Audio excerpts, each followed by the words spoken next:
Hello everyone, स्वागत है आपके अपने YouTube channel mind web classes में। इस वीडियो में सामान्य विज्ञान के अति महत्वपूर्ण क्वेश्चंस कवर करेंगे जो कि टोटल न्यू पैटर्न के अकॉर्डिंग है। और इसका पीडीएफ फाइल आप लोगों को ग्रुप में उपलब्ध हो जाएगा जो भी छात्र स्पेशल ग्रुप ज्वाइन किए हुए हैं। तो इसका फर्स्ट क्वेश्चन देखिएगा, कार्बोरेटर का उपयोग है। इसका ऑप्शन ए है इंजन को पेट्रोल की आपूर्ति करना, ऑप्शन बी है पेट्रोल के साथ हवा को मिश्रित करना, ऑप्शन सी है पेट्रोल को शुद्ध करना और ऑप्शन डी है हवा को शुद्ध करना। तो इसका ऑप्शन नंबर बी करेक्ट होगा, यहाँ पर पेट्रोल के साथ हवा को मिश्रित करना। तो कार्बोरेटर याद रखेंगे, कार्बोरेटर के द्वारा इंजन में हवा को पेट्रोल वाष्प के साथ आवेशित किया जाता है। तो इसका ऑप्शन नंबर बी करेक्ट है। अगला क्वेश्चन इसका देखेंगे, क्वेश्चन नंबर सेकंड है, मुंबई में पानी 100 डिग्री सेल्सियस पर उबलता है, वह शिमला में उबलेगा। तो इसका ऑप्शन ए है 100 डिग्री सेल्सियस से अधिक पर, ऑप्शन बी है 100 डिग्री सेल्सियस पर, ऑप्शन सी है 100 डिग्री सेल्सियस से कम पर और ऑप्शन डी है इनमें से कोई नहीं। तो यहाँ पर याद रखेंगे इसका ऑप्शन नंबर सी करेक्ट होगा, 100 डिग्री सेल्सियस से कम पर उबलेगा। याद रखेंगे कि मुंबई की अपेक्षा शिमला अधिक ऊंचाई पर बसा हुआ है, अतः शिमला में वायु दाब कम होगा, ऊंचाई अधिक होने के कारण वायु दाब कम होगा और पानी 100 डिग्री सेल्सियस से कम ताप पर ही उबलने लगेगा। तो इसका ऑप्शन नंबर सी करेक्ट है। अगला क्वेश्चन देखेंगे, क्वेश्चन नंबर थर्ड है इसका, एक पत्थर या धातु का पिंड सूर्य के चारों ओर कक्षा में परिक्रमा करे तो उसे खाली स्थान कहते हैं। ऑप्शन ए है एस्टेरॉयड, ऑप्शन बी है प्लेनेट, ऑप्शन सी है सैटेलाइट, ऑप्शन डी है कोमेट। तो इसका ऑप्शन नंबर ए करेक्ट होगा। इसको याद रखिए, ये क्षुद्र ग्रह कहलाता है, एस्टेरॉयड ये क्षुद्र ग्रह या अवांतर ग्रह भी कहते हैं। तो एक पत्थर या धातु का पिंड सूर्य के चारों ओर कक्षा में परिक्रमा करे तो उसे एस्टेरॉयड कहेंगे। ऑप्शन नंबर ए करेक्ट होगा। इसका क्वेश्चन नंबर 4 देखेंगे, एक बैरल में कितने लीटर होते हैं। ऑप्शन ए है 15 लीटर, ऑप्शन बी है 169 लीटर, ऑप्शन सी है 159 लीटर और ऑप्शन डी है 109 लीटर। तो इसका ऑप्शन नंबर सी करेक्ट होगा, एक बैरल में 159 लीटर होते हैं, इसको याद रखिएगा। नेक्स्ट क्वेश्चन देखेंगे, क्वेश्चन नंबर 5 है, यदि कोई वातावरण नहीं हो तो पृथ्वी पर दिन रात की अवधि, ऑप्शन ए है घटेगी, ऑप्शन बी है बढ़ेगी, ऑप्शन सी है वही रहेगी और ऑप्शन डी है मौसम पर निर्भर करेगी। तो याद रखिएगा, यदि पृथ्वी पर दिन रात की अवधि पृथ्वी के घूर्णन की अवधि पर निर्भर करती है, यह वातावरण पर निर्भर नहीं करती है, अतः पृथ्वी पर वातावरण न रहने पर दिन और रात की अवधि वही रहेगी। इसका ऑप्शन नंबर सी करेक्ट होगा, यदि कोई वातावरण नहीं है पृथ्वी पर तो दिन रात की अवधि वही रहेगी। इसका ऑप्शन नंबर सी करेक्ट है। अगला क्वेश्चन देखेंगे, क्वेश्चन नंबर 6 है, नोबेल अल्फ्रेड बर्नार्ड जिसके नाम से नोबेल पुरस्कार दिए जाते हैं वे थे, एक ऑप्शन है इंजीनियर, ऑप्शन बी है केमिस्ट, ऑप्शन सी है ए व बी दोनों और ऑप्शन डी है डॉक्टर। तो इसका ऑप्शन नंबर सी करेक्ट होगा, वो इंजीनियर और केमिस्ट दोनों थे। एक स्वीडिश वैज्ञानिक थे जिन्होंने डायनामाइट का आविष्कार किया था, नोबेल अल्फ्रेड बर्नार्ड, इसको याद रखेंगे। तो ये इंजीनियर और केमिस्ट दोनों थे, इसका ऑप्शन नंबर सी करेक्ट होगा। अगला क्वेश्चन देखेंगे, क्वेश्चन नंबर 7 है, गणना में सहायक गणितीय साधन के रूप में लघुगणक की संकल्पना निम्नलिखित में से किसने की। तो इसका ऑप्शन ए है जूस्ट बर्गी, ऑप्शन बी है जॉन नेपियर, ऑप्शन सी है ताई चेन और ऑप्शन डी है आर्किमिडीज। तो याद रखिएगा 1614 ईस्वी में जॉन नेपियर ने लघुगणक की संकल्पना की। तो इसका ऑप्शन नंबर बी करेक्ट होगा। यहाँ पर याद रखेंगे लघुगणक की संकल्पना जॉन नेपियर ने दिया था, वो भी 1614 ईस्वी में। तो इसकी सहायता से जटिल गणितीय गणनाओं को आसानी से निष्पादित किया जा सकता है।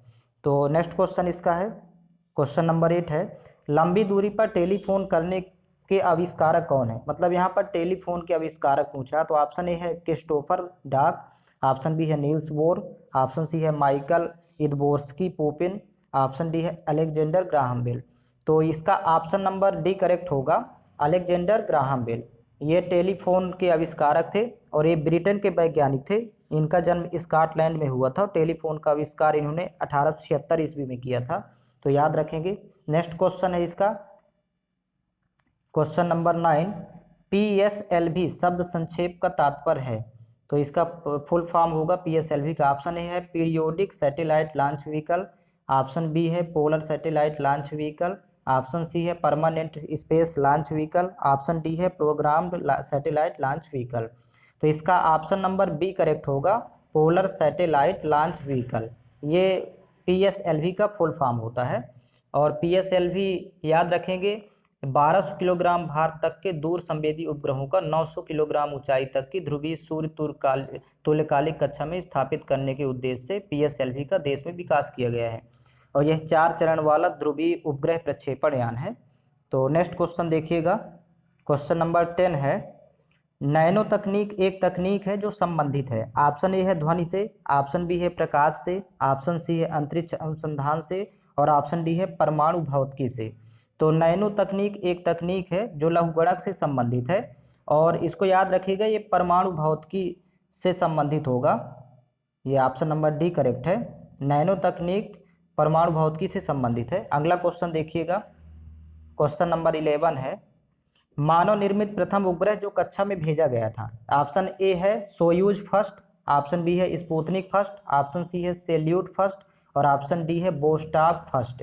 तो इसका ऑप्शन नंबर बी करेक्ट होगा, स्पुतनिक फर्स्ट। मानव निर्मित प्रथम उपग्रह स्पुतनिक फर्स्ट था जिसे 4 अक्टूबर 1957 में सोवियत संघ द्वारा सफलतापूर्वक प्रक्षेपित किया गया था। तो इसका ऑप्शन नंबर बी करेक्ट होगा।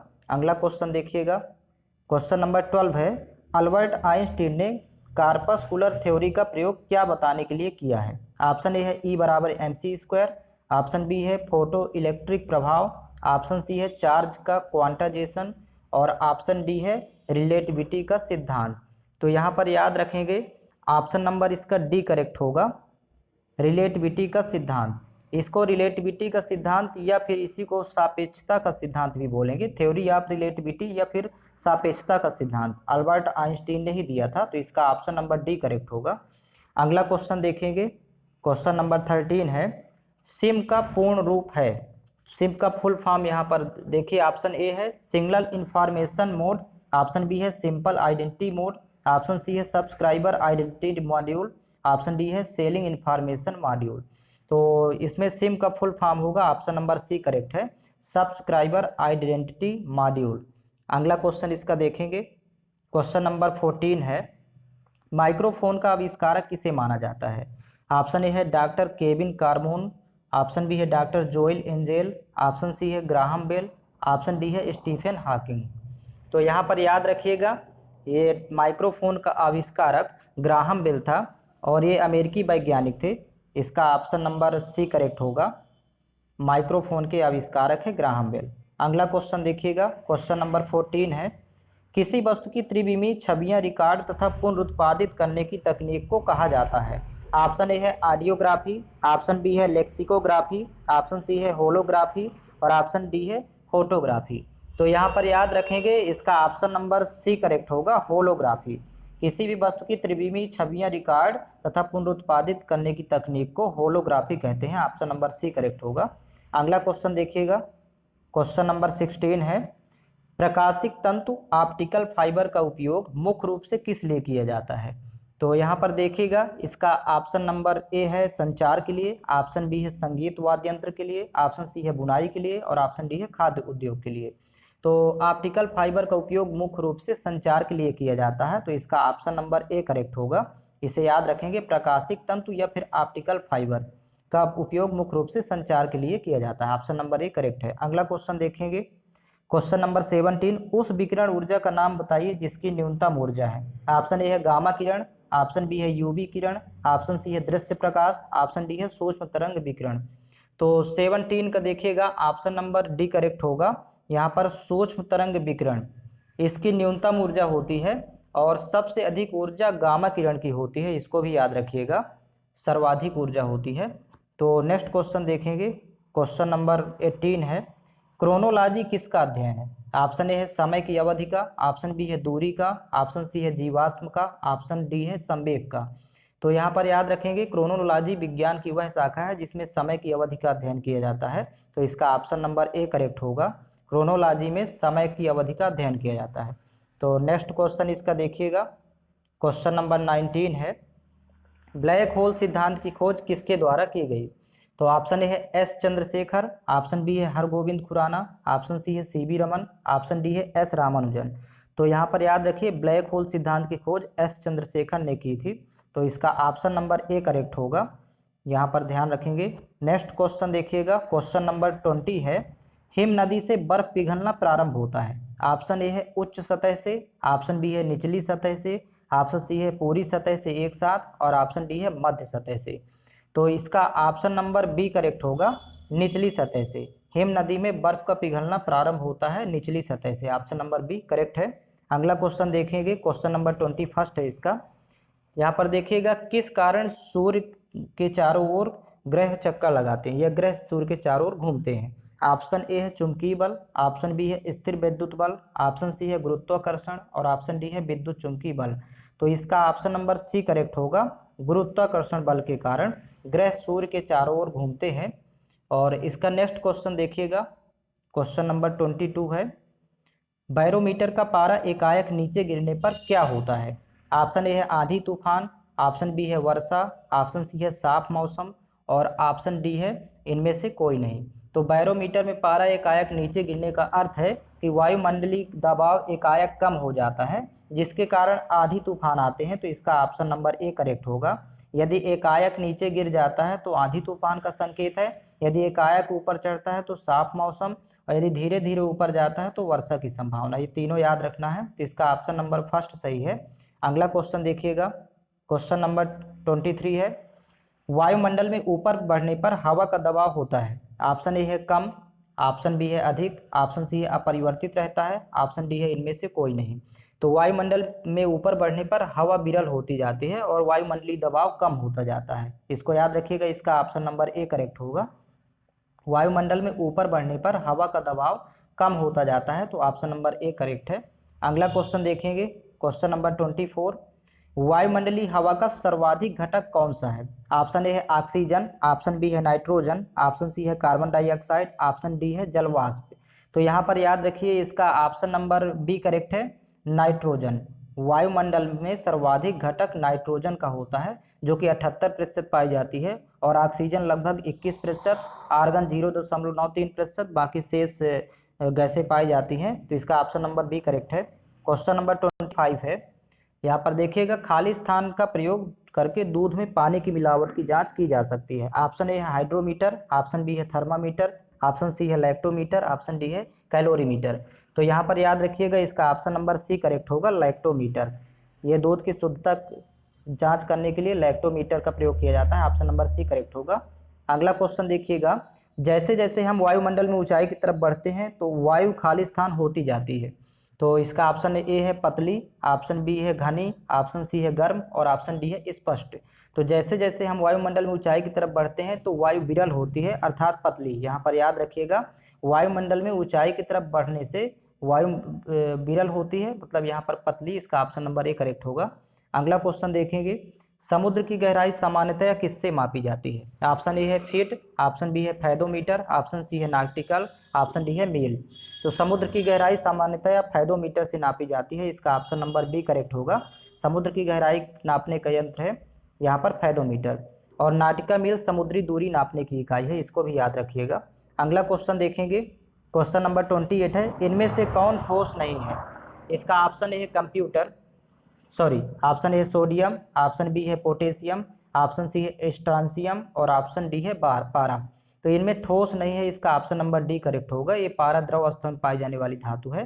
तो याद रखेंगे इसका ऑप्शन नंबर डी करेक्ट है। अगला क्वेश्चन देखेंगे, क्वेश्चन नंबर 29 है, मैक संख्या निम्न में से किससे संबंध है। तो ऑप्शन ए है कंप्यूटर, ऑप्शन बी है मोटर रेसिंग, ऑप्शन सी है घुड़सवारी और ऑप्शन डी है हवाई जहाज। तो यहाँ पर इसका ऑप्शन नंबर डी करेक्ट होगा। ये हवाई जहाज से संबंधित है।